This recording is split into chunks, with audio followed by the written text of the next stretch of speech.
Hello po mga kababayan, kamusta po kayong lahat? And once again, welcome back to another episode of Simply Talkies Vlog.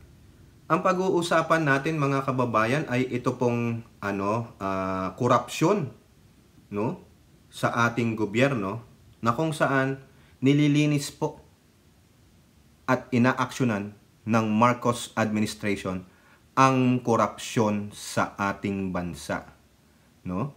At ganun din po, ano po yung mga sinabi ng mga mambabatas diyan po sa pagkaka-include ng ating Pangulong Bongbong Marcos sa Time Magazine's 100 Most Influential People of 2024. At ganun din po, papahapyawan natin yung yung tungkol diyan sa droga na nahuli po diyan sa may Batangas, no?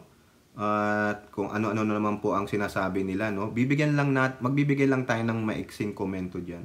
Pero bago po tayo magpapatuloy, tayo po ay magbibigay pugay sa ating mga channel members, followers, at subscribers. Ganun din po sa mga nagla-like and share ng ating video, sa mga nagbi-video replay.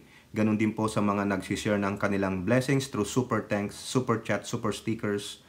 At ganun din po sa mga katuwang natin sa ating video premiere, no? Yung mga active po diyan sa chat box.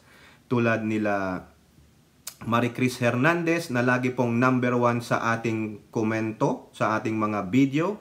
Si Elora, si Ai Chang, si Miyu, si Kaluyal Wanabet na super supportive po, na lagi pong nagbibigay ng kanyang blessing, no? Nagsishare ng blessings. Si Kaluyal Senchang, Kaluyal Milestone, Kaluyal Alex Andrade, si Mami B, the ever beautiful, no?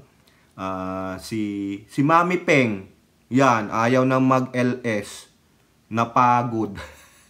Member din po yan si Mami Peng. Tingnan nyo si Mami Peng, sinusuportahan ako, no? Hindi ko lang nababanggit. Hindi naman nagtatampo yan. Alam ko yan si Mami Peng. Mabait pong tao yan, pero wag niyong aawayin. Lalabas ang pagkatundo niya. Lagi ko po, minsan nagsishare sa akin ng article si Mami Peng, siya rin, binibigyan ko minsan. Bait naman si Mami Peng, no? Pag nakilala niyo siguro yan, no? Bait-bait niya. Pero napaka-emotional niya pagdating sa Marcoses, ni. Apektado talaga siya ng husto. Relax, Mami Peng, relax. Just like me. Diba? Sabi nga nung napinapanood ko dito, napinapanood kong show dati, sila yung mga trackers, yung nagdi-deliver, gano'n. Kasi reality show, sabi nung isang, doon, perfect, just like me. Anak ng show. Nakalimutan ko lang po yung title nung TV show na yun, reality show eh. Galing eh. Sino pa ba nakalimutan ko? Si Priscilla Acepcion, si Rebecca Lagmay, si RN Tusen, si Ilocana Kana, si Lola Carclea, si Danny Reynado, at si Hattori. So yun po. At meron din po dito, babanggitin natin yung mga nagkokomento sa ating video, si Nelia Benavides, Benedicta de la Peña. O yan po yung mga latest na nagkomento sa ating mga video at sa ating pinopost sa community. Yung mga nakikita natin sa PCO, sa Impact Leadership, doon sa pinupo natin kay Sir Benji Contreras, o promote ko rin yung kay Professor Antonio Contreras, meron po siyang YouTube channel na Usaping Politika. Okay, eto na po. Unahin natin, ano ba maganda unahin dito? Yung korupsyon. Ito, nababasa ko po, may na-dismiss, may na-suspendido, dahil gawa ng anomalyang transaction na pinasok nila. Remember the last time yung nakikialam pa yung Duterte na wag daw sumunod sa utos ng Malacanang na suspendin siya. Yung governor ng Davao ba yun? Ano bang Davao yun? Davao del Norte? Diba? Ayun, binasag siya ni Bersamin si Duterte. Legal yung pagkakasuspindi. Kasi para hindi mo ma-impluwensyahan yung investigasyon kasi ikaw ang damay doon sa investigasyon. Di ba? Ito, tingnan nyo ito, mga kababayan. Unang-una, unahin natin itong sa CHED, the Commission on Higher Education. Nagtalaga po ng bagong commissioner ang ating Pangulo. Ayan CHED welcomes new commissioner. Sabi dyan? The Commission on Higher Education on Friday officially announced the appointment of its new commissioner Ethel Agnes Pascua Valenzuela. Quote, with Dr. Valenzuela's extensive professional experience in higher education, I am confident that she will be contributory in realizing the mandates and education objectives of the Commission, particularly in transnational education and internationalization. Ayun ang sabi ni Secretary Popoy Di Vera. Valenzuela, the former director of the Southeast Asian Ministers of Education Organization, was appointed by President Bongbong Marcos. Ito. Ched said the appointment papers were signed by the President Thursday. Valenzuela will serve the unexpired term of Dr. Joe Mark Libre. Pinalitan niya yung si Libre. Until 2025 pa tong si si Valenzuela. Si Libre, yung pinalitan niya, was dismissed. Dinismiss from the service upon the implementation of the order of the Office of the Ombudsman after the investigation of Ombudsman through Ombudsman Martires na patunayan itong si Libre ay yan yung appointment ni Digong na abuse of power, abuse of authority ang nilagay niya kamag-anak niya. Ayan, kaya pinalitan siya. O, kita nyo? Nililinis. Dapat nga linisin lahat yung mga concurrent na mga appointment. Dapat tanggal na kayo Kaso yung iba daw po dyan iba daw bali-balita lang, marites lang Meron pa dyang iba, kapit tuko. Dapat kung appointee kayo, alam nyo dapat yan. That your appointment is coterminous. Yung nag-appoint sa inyo, kung wala na sa upuan, ilayas na rin kayo. Unless you will be reappointed. Kung hindi naman pala kayo reappointed, so what's the use of you staying there? Kapit tuko? Unless you were asked to stay or been reappointed, that's good. Meaning, gusto ka nila. Pero pag hindi, isa ka sa mga marami daw po dyan. Sa branch of government na yan. No? Kaya tama si Ninang Liza Dapat, ang legacy ng asawa ko, walang kurakot. Kita nyo? Bakit pa mangungurakot ang Pangulong Bongbong Marcos? Tell me. Tell me, yung sinasabi nilang ang laki na ng ninanakaw ng Pangulong Marcos. Nasaan? Nasaan ang ninakaw? Asan ang ebidensya? Saan ang pamamaraan nagnakaw ang Pangulong Bongbong Marcos? Wala bang resulta yung mga proyekto? Para lang makapang bastos. Diba? Para lang may masabi kayo. Pero ang hindi nyo sinasabi sa mga nanonood sa inyo, yung katotohanan. So therefore, you are lying. You are bunch of liars. Entitled politics. Because of your freedom. Remember, your freedom is not absolute. It has to stop. Sabi nga ni Ninang, it has to stop. Kung si Ninang may 1,500 days sa freedom of speech or your freedom is not absolute because there are laws and rules and regulations installed by the government.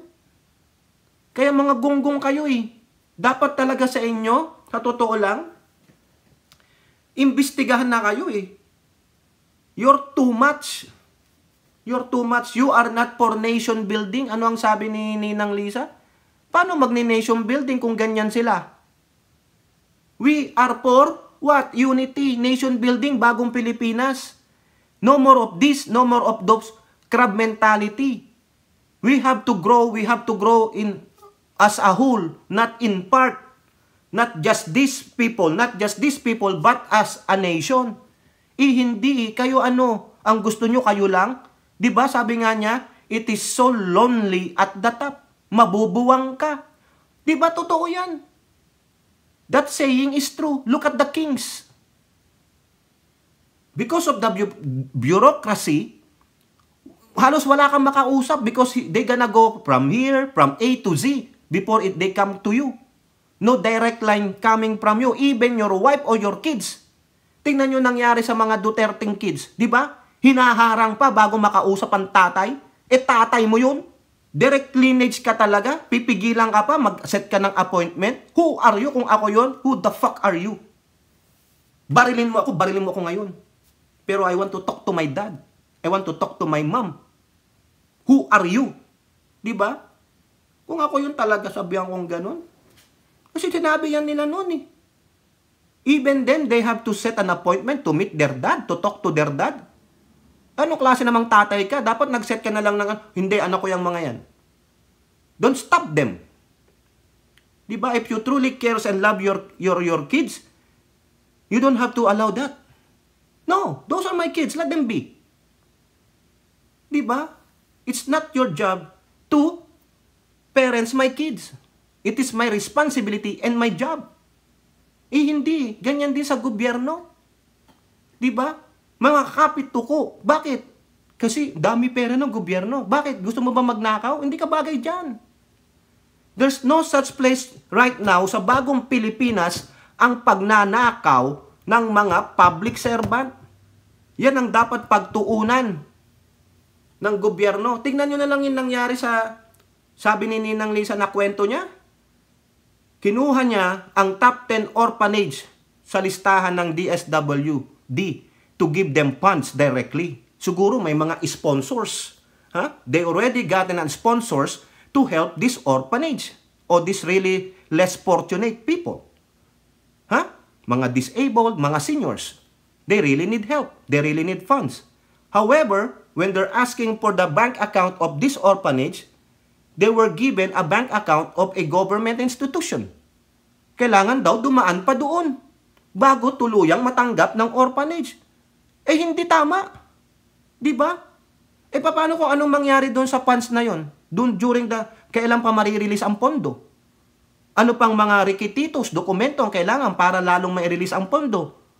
Instead na mapabilis, magamit ka agad yung tulong na itenga.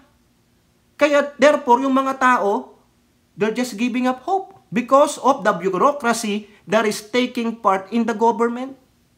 Ang tulong dapat direkta na eh. Di ba? Wala nang, ipapadaan pa dito kay senator para sasabihin, galing ang tulong kay senator. Dito, parang yung mga stations noon. Ito, yung pwede kayo magpadala ng tulong sa ganitong station. Tapos sasabihin doon sa station, ito tulong ng ganito. Hindi naman totoo kasi you gathered funds.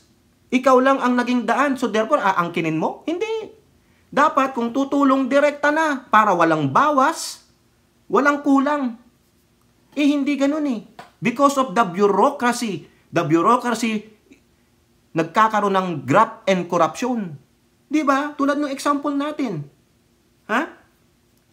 Ano nangyari? Halimbawa lang, yung tulong, 1,000.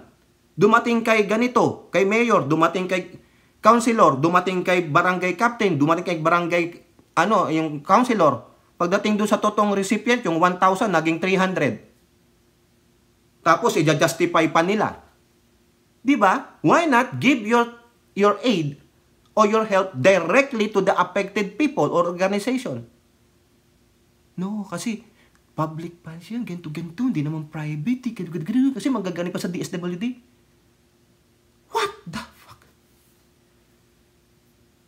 Diba? Naintindihan natin yung sa DSWD because they will be accountable for the budget because it's in the GAA and it will be audited by the COA. But is there a quick way to send help, to our kababayan so they will not suffer that long and that too much? If you can give an aid immediately to sustain their needs, para po naman at least maagapan mo kung may namamatay na. Di ba? Tulad sa mga hospital dyan. Experience ko. Yung kabrad ko.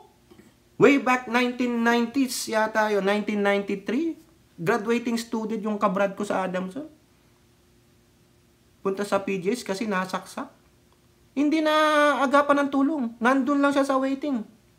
Hindi na agapan. Kasi walang pambayad. Walang pang down payment. Ang magulang nandun sa Zambales. They don't know. Graduating yung brad ko. Yun, nategi. Diba? Experience nyo yan.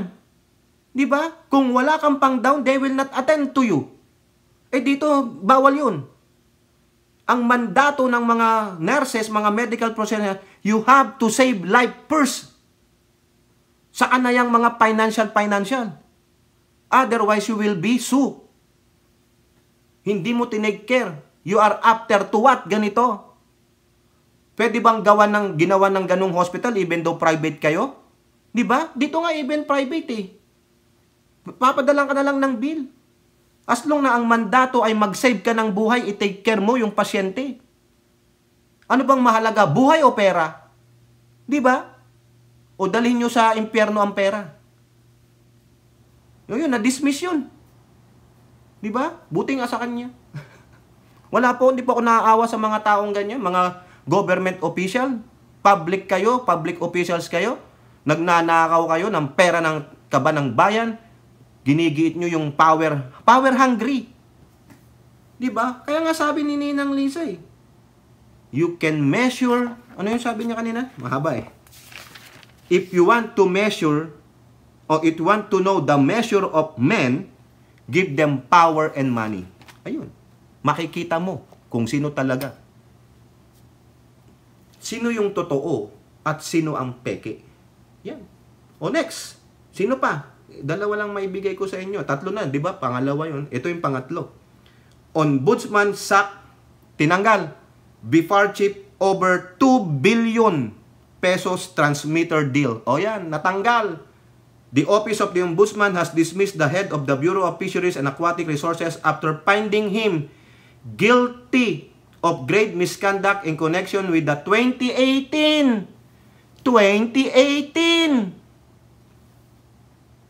Oh, after 4 years of investigation, it took them too long.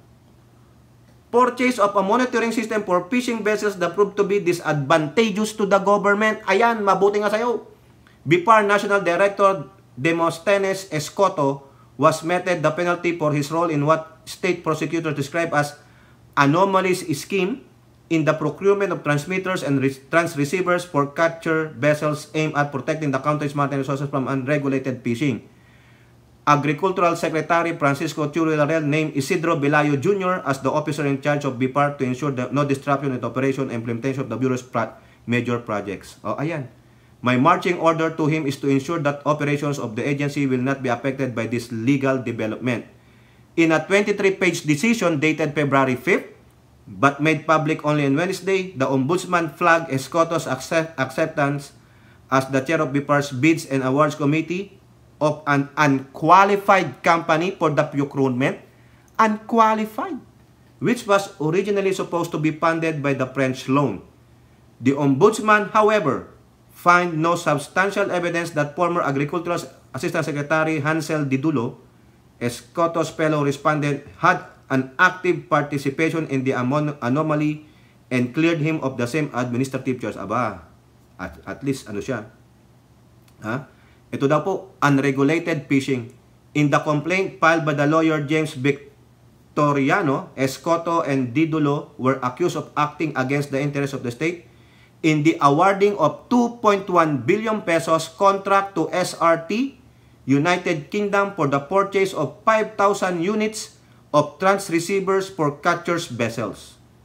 The PILO project, short for the Integrated Marine Environment Monitoring System Project Phase 2, was launched to institutionalize a tracking system through transmitters that will guard the country's marine resources against illegal and unregulated fishing. In April 2016, panahon pa to ni Panot, the Department of Finance and the French government entered into a loan deal that will set the conditions of the grant, one of which required that the supplier should come from France. However, only 2 companies joined the bidding, with one of them immediately disqualified. Ay, masama nga yan. SRT France, a subsidiary of SRT UK, won the contract, but upon scrutiny by the French embassy, it turned out that the 1-month-old company was also not eligible, as it had no manufacturing facilities or any recorded activity in the European Crown country. Ay, patay. No? Maanomalya pala. O bakit pinasok ni Escoto? Aray ko po. Ito na lang yung decision. Therefore, according to Ombudsman, Escoto committed grave misconduct and conduct prejudicial to the best interest of the service as BAC chair, having given unwarranted benefit to SRT UK and SRT France despite their ineligibility. Patay tayo nito. The Department of Agriculture said Escoto may still seek reconsideration of the Ombudsman's decision or appeal in the Court of Appeals. Ang tanong, bakit niya tinuloy? Bakit tinuloy? Okay na po. Marami pa yan. Ombudsman, kudos po sa Ombudsman ha, kay Ombudsman Martires, damihan nyo pa, Pangulong Bongbong Marcos. Sige, linisin nyo po ang gobyerno sa mga kurap. Nasabi ni Digong, ayaw nyo ng kurap, ano nangyari? Panahon niya, siguro 2016, yung mga nagbibiding-biding, panahon ni Pinoy, kailan na award yon? 2018, kailan binili? Ba't hindi niya nakita yan? Sa DepEd, di ba? Dami rin. Sa CHED, narireklamo rin ng CHED. Si De Vera. Ang dami po. Sige, Pangulong Bongbong Marcos, ilabas niya, be transparent. Tama lang yung ginagawa ng ombudsman. Sige, utusan nyo sila lahat. Tapos yung sa drugs naman, na nahuli daw na 13.3 billion pesos at 2 tinulada, binabatikos ng mga dedesyet, yung mga despicable supporter ng Duterte. Bakit daw ganon? Baka daw nakupitan na, i-recycle na. Anong sabi nung si Colonel Jim Fajardo? Yun daw po pala ay spot checking lang, estimate.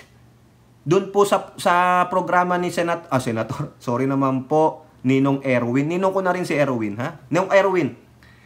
Doon po sa programa ni Ninong Erwin Tulfo sa Punto Asintado, napakinggan ko po kahapon, medyo sinabihan niya lang po si Colonel Jim Fajardo na sana next time, if there's something like that happen again, wag po kayong masyadong mag-set ng high, masyadong mataas Estimated. But that time, sinabi na ng mga gagong itong mga kurimaw ng mga demonyong mga ng Duterte, ninakaw daw, gagamitin, i-recycle. Yun, napulaan. Kaya nga sabi ni Ninong Erwin, next time, pwede kayong maglagay ng mababa. Estimate lang naman Estimated. So, hindi nyo ba naintindihan yung estimate? Estimate. Galing lang sa iyong pag-iisip. Tanti ako. Yan ay 10 feet. Pero nung sinukat na, 8 feet lang pala. Di yun. Tantiya nga, estimated After all those, natapos yung pagtitimbang, ayun. Baka daw may mali sa timbangan. Ba't di kayo pumunta doon? Examine yung timbangan. Yung insinuation nyo, mga gago kayo Nagbibigay kayo ng naratiba na hindi nyo naman nasaksihan at ng inyong personal. Di ba? Mga gonggong. Tapos may maniniwala sa'yo kasi mga tanga. Kaya sabi ni Ninong Erwin, next time, pag sinabi nyo, ganito lang, 500 ganito lang, 500 million. Kalaunan, naging 1 billion. Di okay na. Okay yun. Di ba? Mas maganda yun. Mas magandang mababa kaysa yung mataas para hindi kayo mapupulaan. Pero yung mga gago talaga, yung mga demonyong pag-uutak, pupulaan at pupulaan. Kasi nga, half glass empty, half glass full. Hindi alam kung saan lulugar Di ba? Mga gonggong talaga. Nakakaburat mga kababayan no? Okay? Ito pa, mga kababayan, sama natin to. No? Ito pong mga mga sinabi po ng ating mga mambabatas, lalo na yung mga House of Representatives, tungkol po dyan sa pagkakasama ng ating Pangulo sa Times Magazine 100 Most Influential People of 2024 o House of Representatives. Paano mai-impeach ang Pangulong Bongbong Marcos? Sa House lang Almost all of them kakampi niya. Iilan lang dyan ang ayaw sa kanya. Walang majority na magpapa-impeach sa kanya. Majority hawak niya. Diba? Paano nyo impeach ang Pangulo? Hindi nyo nga mapatunayan yung mga inaakusan ninyo. Unahin natin tong Manila Bulletin. House Young Guns commend Marcos for making time most influential people list. Tuwan-tuwa po sila. Sino po itong mga ito? Ito po. Marcos was collectively praised in a joint statement on Friday by Representative Migs Nograles. The ever beautiful representative. Madam. Bakit? Ano naman yung iniisip nyo? Bakit maganda naman talaga si Madam Migs Nograles? Bakit? Masama bang humanga? Maski na pangit, sabihin ko pa rin, ma'am, okay po kayo. Di ba? Pag naman po kayo magagalit, madam, baka puntahan mo ako. Dito, sige, magkape tayo dyan sa Starbucks sa may National City. Dani, Starbucks sa National City. Malapit dun sa Manila Seafood. Di ba? Tapat ng Dunkin Donuts. Sabi ni Lola Carclea, magkikita daw ang mga California girls. No? May plano daw sila sa May. Uy, sama nyo naman ako dyan, ha? Kayo dyan, mga California girls, ha? Kino-call out ko kayo, ha? Hindi nyo ako inimbita. Ang dadaya ninyo. Sabi ko kay Carclea, baka ako lang yan, sasama dyan, ang lalaki, nakakahiya naman. Bakit? Meron pa bang iba dito na nagbablog? Si DJ Byron, taga North, taga San Francisco, layo niya naman, mag-aeroplano pa siya, papuntang San Diego. Magkana yun? Yan baka hindi nagta-travel ng mura-mura yan, baka mamahalin ng pasahe niyan. Di ba, DJ Byron? Sino po yung mga yon aside kay Madam Migs Nograles? J. Kong Hoon, yung aming representante, 1st District of Zambales. Sia Alonto Adjong, Lanao del Sur. Pami Zamora, Taguig, and Paulo Ortega ng La Union. Ito po si Paulo Ortega. Representante po yan ng misis ko. La Union eh.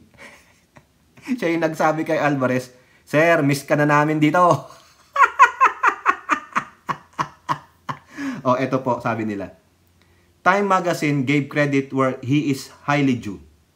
For one, people from inside and outside of the government have observed how discerning our president is in choosing members of his team. We are technocrats to begin with, sabi po ni Nograles. This is a very good start for the administration. This is also bodes well not just for our improving and stellar economy, but for the things to come in the next 4 years. The best is yet to come, as they say. Ay, good. Kong Hoon, who is an assistant majority leader, said Marcos' entry to the list is something that makes us proud of our president.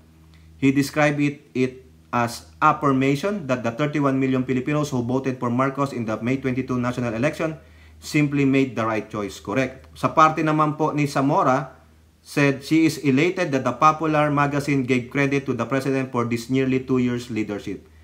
This is not an easy feat, I should say, as we all know how judicious and how broad the magazine is. This is a highly coveted article coming from a very prestigious magazine that is known globally for its integrity and credibility. Yan. The Time article also commended Marcos for standing steadfast amid heightened Chinese aggression in the West Philippine Sea. Sabi naman po ni Representative Adjong, we're glad that Time magazine acknowledged that despite being a silent and low-key head of state, they gave credit to President Marcos for standing up against China's continued advances over our very own maritime territory. I can imagine how the President feels that after all his hard work, it has now come to this. A credit from no less than one of the most respected news magazines in the world for several decades. What he started to plant is now bearing fruit, so to speak. Sa parte naman po ni Congressman Ortega, Ortega said that from the perspective of Congress, Time gestures suggest that efforts in passing the priority bills of the Marcos administration have paid off. Seeing our president on the world stage inspire us to work even more. Correct, tama. Inspired po yung mga young guns. Members, yan. Tama po yan. Magaling. No? Now, meron pa dyan nagsalitang iba. Hindi lang yung mga young guns. Mga ibig sabihin young guns, mga bata. Siyempre, hindi na magsalita yung anak. Yung anak, proud na proud sa papa. Sino? Di si Cambal Sandro. Di ba, Elora? Ito po, sa politiko. Nakaka-proud. Lawmakers hail Marcos' inclusion in Time's most influential people. Ayan. Deputy Speaker and Quezon Representative David Suarez said, this prestigious recognition is proof of the President's commitment to advance the interests of the Filipino people and upholding our nation's sovereignty and territorial integrity. Suarez said Time has cited Marcos' stand against China's aggression in the West Philippine Sea and bolstering the country's alliance with the United States. His firm and principled approach is asserting our sovereign rights in the face of external threats has earned him widespread acclaim and admiration from both domestic and international communities. Tunay ngang nakikita natin ang pagiging makabayan at makapilipino ng ating Pangulo sa kanyang patuloy na pagtindig laban sa paggigipit ng China sa West Philippine Sea. Correct! Ako po, tumitindig sa Pangulo. Kasama ako ng Pangulo para sa West Philippine Sea. Kayo ba? Comment down below. Comment nyo dyan. Suarez also acknowledged Marcos' visionary leadership and efforts to attract foreign investments, which aim to strengthen the economy, create jobs, and promote growth and prosperity for Filipinos. O, ayan. Dami nito, haba nito, mga kababayan. O, kayo na lang pong magbasa nito kasi nabasa ko na yung iba eh. No? Si Dong Gonzales naman, sabi niya, it's a recognition of our country and the kind of leadership and governance our good president is showing. Correct. No? Sama ko lang dito mga kababayan kasi doon po sa video ni Katunying sa interview niya kay Ninang Lisa, yun daw yung pagbabiyahe-biyahe. Alam nyo ba, sinabi nga ni Ninang Lisa, pagpasok nila sa gobyerno, walang pera ang gobyerno. Wala. Nada. Kaya hanap sila ng pondo. O, tapos isa pa dyan yung pagta-travel. Binabatikos pati travel nila eh. Gago ba kayo? Rockstar ang ninong ko eh. Diba? Gustong usap ang mga ibang bansa. Hindi naman siya ang pinipilit niya sarili niya doon eh. Siya ang iniimbitahan. Gusto nilang magkaroon ng bilateral relation, a better one. O, tingnan nyo, may mga negosyo. Kaya dapat, yung economic provision sa ating 1987 Constitution, dapat mabago. Hindi babaguhin ang buong Constitution, hindi babaguhin ang political provision. Ayaw ng Pangulo yan. Biruin nyo, nakakaawa, no? Wala kang pondo, zero. Anong gagamitin mong pantulong? Anong gagamitin mong pantustos? Eh di uutang tayo, umutang. Di ba? Negative na naman. Oh. Kaya nga, kung hindi magta-travel ang Pangulo, anong sabi ng mga congressman? He is our best salesman. Alam palang humarap doon, mga congressman. Di ba? Eh, paano yung leader? Bakit hindi ay pumunta ng leader nyo dito? Anong imahe nun sa ibang bansa, sa mga leader ng ibang bansa, kung papupuntahin mo lang mga secretary at congressman at senator? Wala. Dapat yung mismong leader. Pakita niya kasi siya ang magdadala sa ating bansa. Anong klaseng bansa tayo? Anong imahe ang ipoportrait ng Pangulo? Eh kung ang Pangulong Bongbong, mura ng mura, putang ina nyo. Parang si Digong, ano nangyari? Wala. Di ba iniwanan tayo ng EU? Gustong mag-help ng EU. Sabi niya, wag na, putang ina ninyo. Di kailangan ng pera ninyo. Didiktahan nyo kami. Eh, ano nangyari sa China? Di ba diniktahan siya? Gago. O, buti nga sa'yo. O ngayon, Pangulo ko, ninong ko, rockstar. Times 100 most influential people. Kita nyo yan? Sabi ni Nina, ngiti-ngiti lang tayo. Do not be unhappy like them. Di ba, Elora, Mami B? Do not be unhappy. Ha? Okay, kayo po. Ano pong masasabi nyo dyan? Comment down below and don't forget to like and share. Hope to see you on the next videos. Bye-bye. God bless.